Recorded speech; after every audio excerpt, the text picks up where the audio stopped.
Hello, and welcome to Your Sparkly Brand, the podcast for badass, game-changing business owners who aren't afraid to sparkle and stand out. Here, we're all about fighting the status quo in marketing and branding so that you can reach more people and make more money. Coaches, creatives, and thought leaders, here you'll discover how to become magnetic AF so that you can build and scale your sparkly empire. I'm Megan Gersh, your bold branding and website designer, and I'm here with my co-host, the copywriting queen, Lauren Tassi. Hey, Lauren, how are you? Hey, Megan, I'm great. How are you? I'm good. Awesome. I'm excited to introduce you to our guest today, Shawn Fink. Shawn is a business strategist and courage coach for women plus entrepreneurs and creators. She's been coaching, creating, and building community online for 10 years full time. She's passionate about helping her clients make brave, yes, power moves to grow, uplevel, or pivot their businesses for more authentic success. Welcome to Your Sparkly Brand, Shawn. What a thrill to be here with both of you. Thank you so much. I'm honored you've invited me here today. Well, we're so happy to have you. Before we jump into your story, we like to kick each episode off with our sparkly moment of the week. It's like a little win or a celebration, something that made you feel good and sparkly. Meg, what was your moment this week? Actually, I had a meeting with Shawn, so this is like the perfect episode to introduce this moment. But I've been doing a lot of soul searching lately about my business, and I think I'm going to make a pivot back to the music industry. So I'm terrified, I'm excited, I'm feeling all of the feels, and I'm still figuring things out. But yeah, that's making me feel a little bit sparkly. What about you?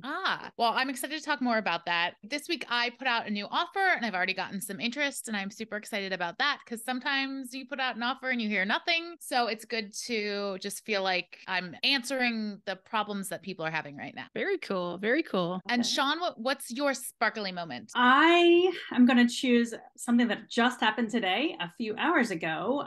This year, I held my first group coaching program for the first time in a long time. I had started out as doing groups. And so this was my first, I wouldn't say it was a huge success number wise, but the group has been great. But today was our final masterclass, and it was nice to gather, and I got some really beautiful feedback on the content and the mission of the group. So it really gave me a lot of good, warm, fuzzy feelings of, how it went, and that I can offer it again, knowing that the content is solid. All right, so let's get into it. Shawn, why don't you tell us a little bit about your journey? How did you get to where you are in business? Where shall I begin? So I actually started, my business career began as a blogger.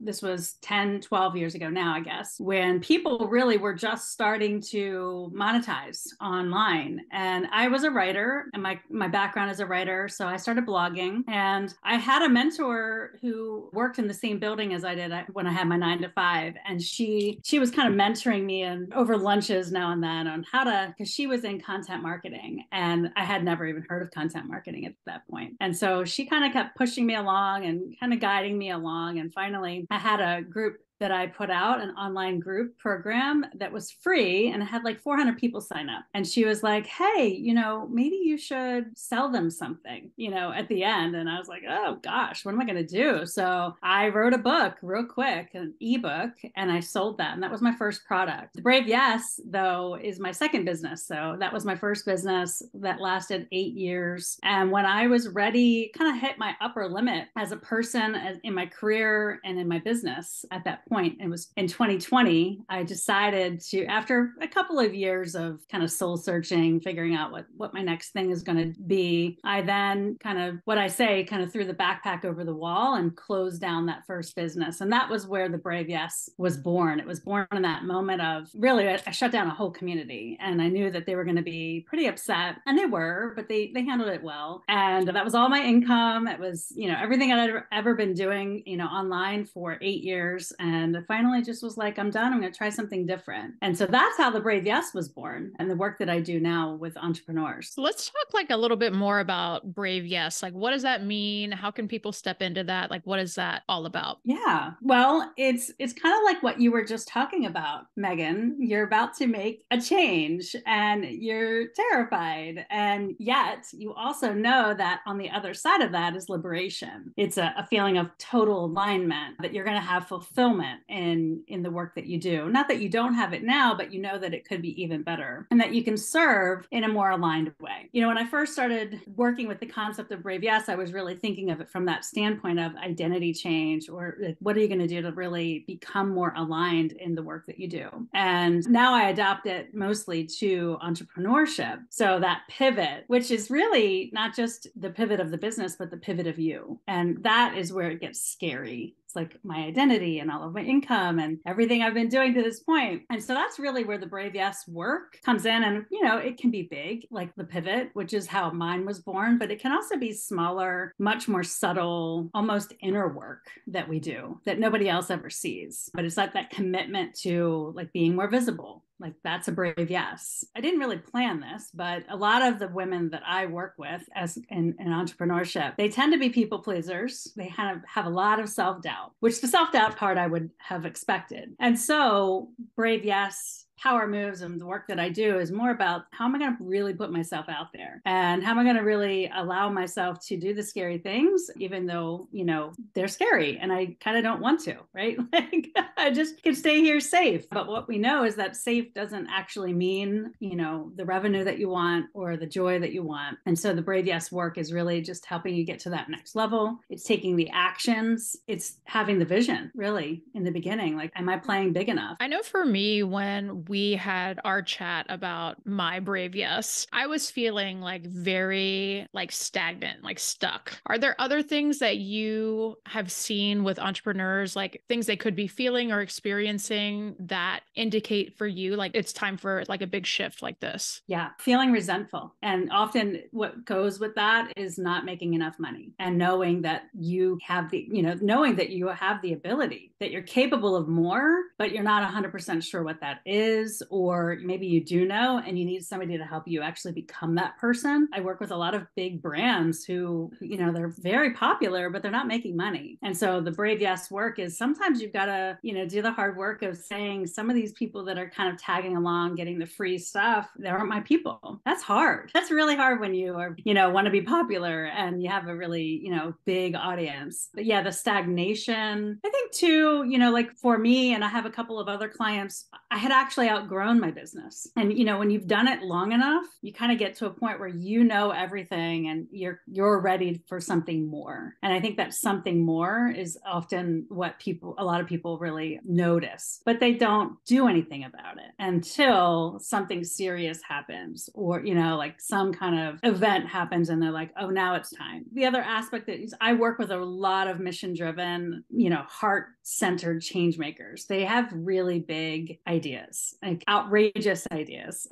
And most people might be like, you're crazy, that'll never make money. Whereas I'm like, let's turn that into something. And so I think that like drive to change a system or up-level a system or do something that's going to really help people, that can be really scary. And following through on big ideas, like, you've got something, but you're not sure how to get it out there, which is kind of like the Brave Yes, like who would have thought that one, it's kind of a weird idea, right? But I knew it when I heard it. I was like, when I wrote it in my morning pages, I was like, oh, that's kind of an interesting concept. Let me play with that. And then I hired a coach to help me make sure that I could do it. First of all, I love that like Meg is kind of going through this right now because it really gives us a great talking point. So thank you for sharing that with us and everybody who's listening. For somebody who is listening and is maybe going, oh my God, that's me. That's exactly where I am right now. What are some like first steps or maybe practical tips to kind of start that process? Well, I mean, there's certainly no one right way to start, anything. But what I can say is the first part that's hard, and this is,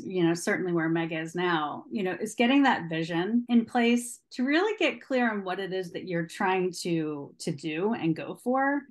Are you running away from something or are you running toward? And I tend to work with the running toward. I don't use fear in my work. I don't use, any kind of those kind of tactics. What's What's the vision? What's the possibility? And I think that was really what I did wrong in my first business, is that I didn't dream big enough. I thought that I had kind of reached everything. And then when I kind of capped out at that upper limit, I was like, oh, there's nothing more. I didn't have a vision. And honestly, I didn't even have the imagination to dream bigger. So allowing yourself the opportunity, the creativity to really expand what's possible for you, and really getting that vision clear. Like, what is your mission going to be? What is this new, this brave yes going to lead me to? I think that's really the most important part. And you can do that through journaling. You can do that through conversations, meditation, talking to people, a coach, a mentor, anybody that's, going to hold that space for you so that you can bounce the ideas back and forth. The other thing, there's lots of things I could say, making sure that you are in a place where you can be open. I think, a lot of times the no brain, I talk about the no brain and the yes brain. The no brain is like, well, I can't really do it this way. It's got to be, certain rigid way. And what we need when we are trying to build something new or dream up something new is we need that space to really open up to different perspectives, because what you're seeing is just that one story. And there's probably other pathways that you can use to get to where it is that you're trying to get. And probably much easier. We make it much harder. You know that, right? Like when we're trying to make a big change, we're like, well, make it so complicated. I'll get on a call with somebody and they'll be like, it's so hard. And I'll be like, no, that's really easy.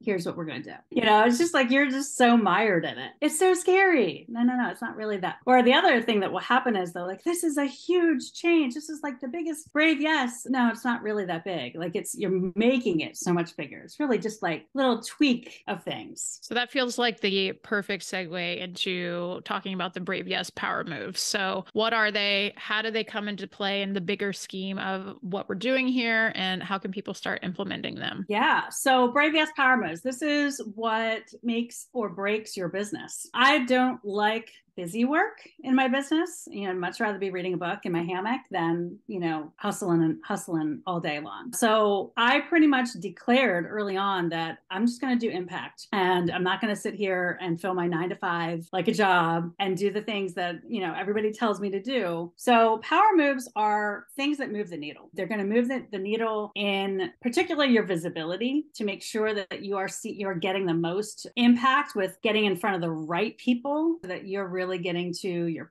potential clients, your audience, if that's what you're trying to go for. But so power moves around visibility. I'm kind of obsessed with power and using power and shifting power, and how you show up in the world is really important to me and with my clients. So power moves that you're making that's going to elevate your authority, going to really bring you the respect and the referrals that you need in your business. Then also, just plain old marketing, right? Like power moves that you can do to, get people on your list and really engage people and connect with people, lead magnets or lead attraction, that sort of thing. Networking, you can do power moves in networking, which is great for introverts who are like, I don't really want to talk to people. There's lots of ways to kind of use that effectively so that you're not zapping yourself energetically over and over and over. The other power move kind of area that I love to, work with people on, of course, as a coach, transparently, I can say that, is investing in your business.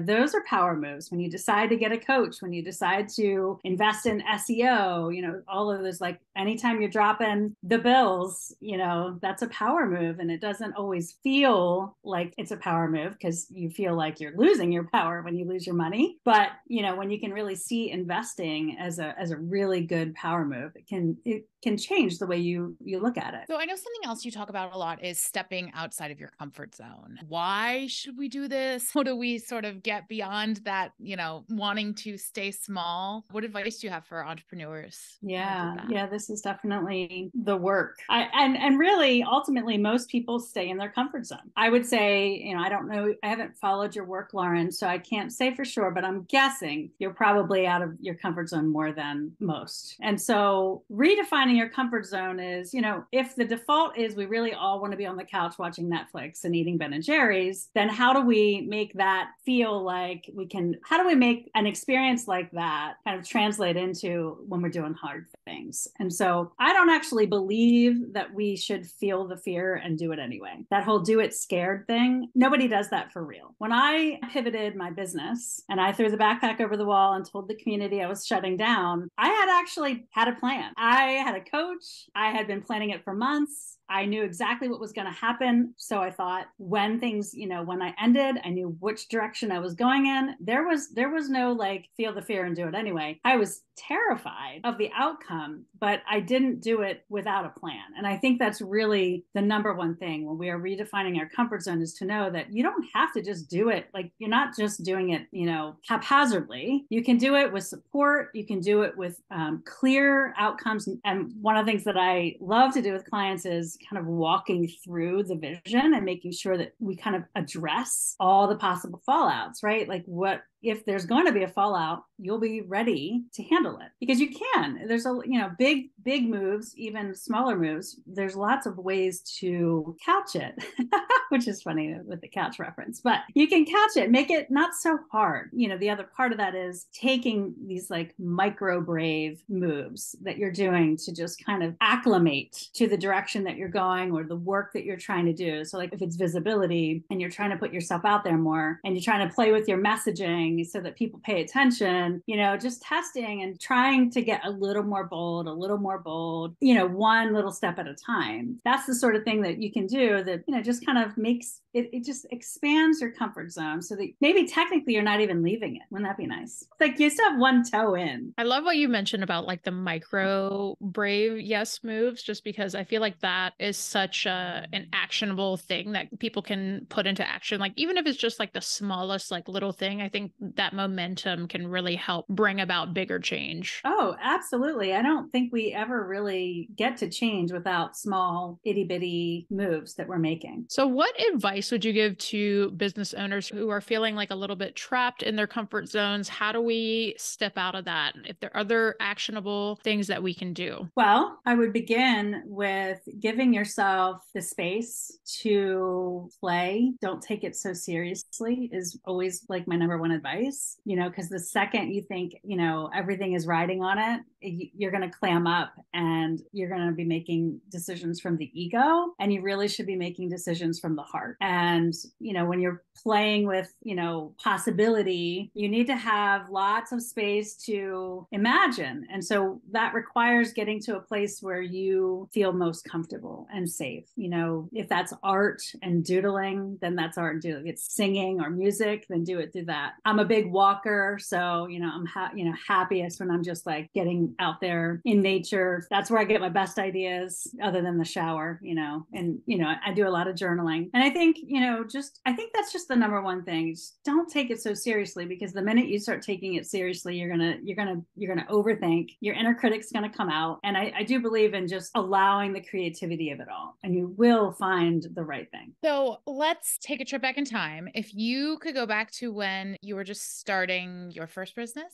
or Brave Yes, what was the most valuable piece of advice you could have given yourself? Do what feels good. There was a period of time when I first started my first business, I just only did what feels good, because business strategist, online coaching, none of that existed 12 years ago. It's something that is, more in the later years. And I just had fun with it. I did well when I did. And then at some point when the online gurus kind of came on the scene, it was like, well, you need a funnel and you need to have this tripwire and you need to do this and you need to do that. And so I started getting caught up in a lot of that. And I started getting caught up in overthinking content marketing and what messaging to put out there. And you should have a strategy. And I did this for a couple of years. And I saw in myself that I was not performing at the level that I should. I was, trying to be something that I wasn't. And I then switched gears once I recognized, like, wait, I'm getting caught up in this. I went back to just doing what feels good. And that is the magic for me. It is always the magic for me. It works now. It's worked, it worked then. So yeah,